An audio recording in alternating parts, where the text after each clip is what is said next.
Dito ay ang pagdalaw ng ating Pangulong Benigno S. Aquino III. Alis lamang po niya matapos siyang magsalita sa ating mga kababayan sa isang maikling panayam na ginawa naming mga media dito po naman sa Pag-asa DOST. Gusto ko lang po ibalita sa inyo na matapos ang mahabang pagpupulong simula kanina sa pagitan po ng PCOO officials sa Secretary Coloma at Secretary Montejo ng DOST kasama ang pamunuan ng PTV, ang ating General Manager, ang ating Overseeing News Manager, ang ating mga taga-sales at mga opisyal ng PTV. Isang magandang balita po muna ang nais namin parating sa inyo na mula po sa mga oras na ito, lalong patitingkarin na matitinding mga balita ay pagkakaloob sa inyo ng Pag-asa DOST.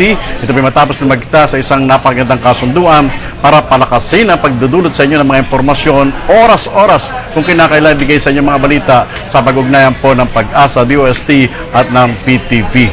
Gusto ko lang pampalam sa inyo na katatapos lamang po na dumaraw dito ng Pangulo at napakarami po ng kanyang adhikain sa pupunta niya rito bukod sa dapat alamin ang mga bagay-bagay hinggil po sa mga huling report ng taya ng panahon.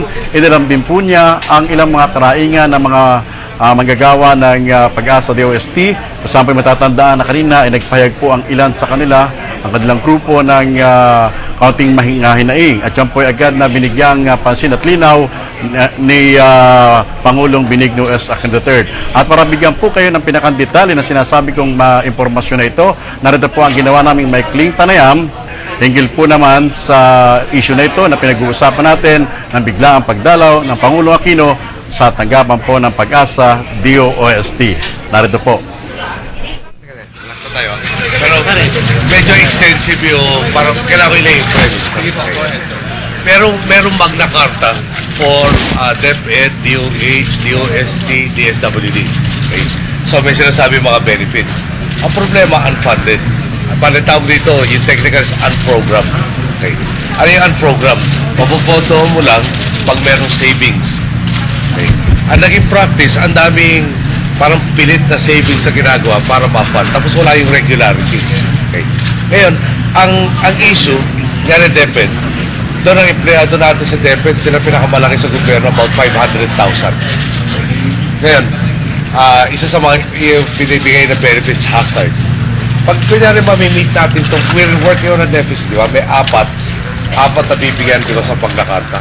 Yung mga ibang agencies na walang Magna Carta na baka may hazardous na occupation, sasabihin rin, sama na rin nyo kami.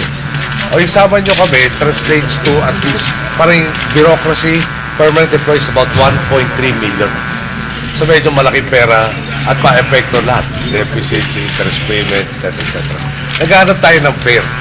No? Ano yung fair? Yung fair, baka naman added benefit yung nasa hazardous assignment talaga.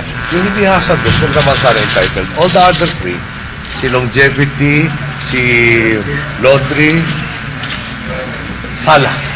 No? Wala tayong issue doon. Pero yung hazard, kailangan natin bigyan ng rhyme at reason.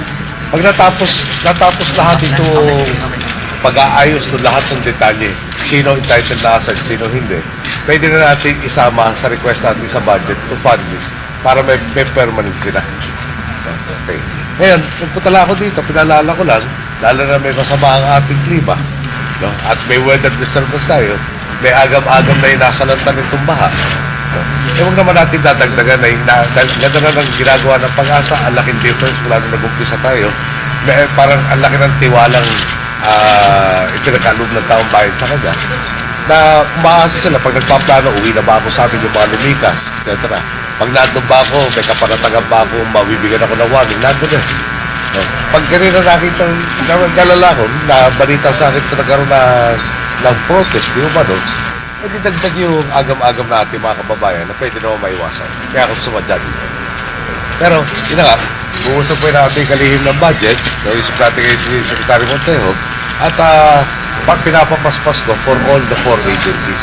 Tapos something na hindi magkakaroon ng ripple effect na lalo madidistort yung ating pay and benefits.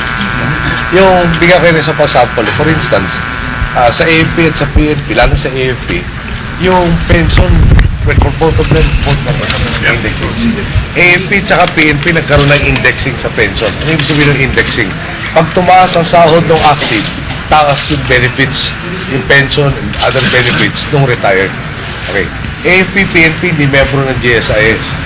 Okay. Yung kanilang mga dapat nagpa-fund, tulad nung RSPS. Alam naman yung nangyari sa RSPS amongst other things. Yung pangako ng isang pension system, di ba, popondohan mo, may actuarial studies ka, ito kailangan mo ilabas pagdating ng such and such a years. Nagbago yung obligasyon dahil nga ini-index. So, magkakaproblema tayo na baka hindi mabayaran yung pataas na pensions nung retirees. So, ingat na ingat tayo dito na may gagawin tayo sa desisyon, konektado lahat, tapos ang multiplicat mo nga is 1.3 million permanent employees at meron ka pang between 200 to 300,000 na ba contractual para total of 1.6 million. Yung contractual, siyempre, hihirit rin ang portion ng permanent. Isip, kayo na mag-multiply, magkano ang dagdag yan sa ating yung item na tinatawag na PS or personal services. Okay?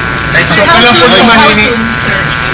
House of the Gwinnett, kailan yun umpasahan ng process na March, no? Ginagawa na nila to for all, how many employees at the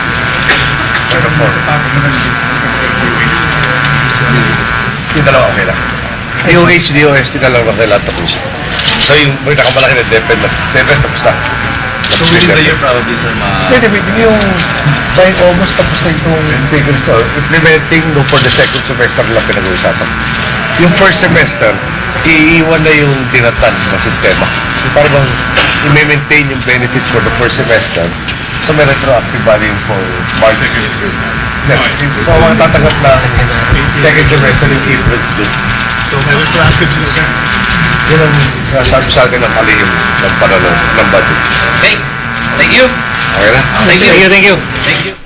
Tulad po ng ginawang paglilinaw ng ating Pangulo, maaaring ngayong bago matapos ang buwan na Agosto ay may maganda ng balita na may kaugnayan po sa impormasyon na yan ay pinagkaloob po namin sa inyo hinggil po sa pinunto niya rito sa mga manggagawa ng DOST ng Pag-asa.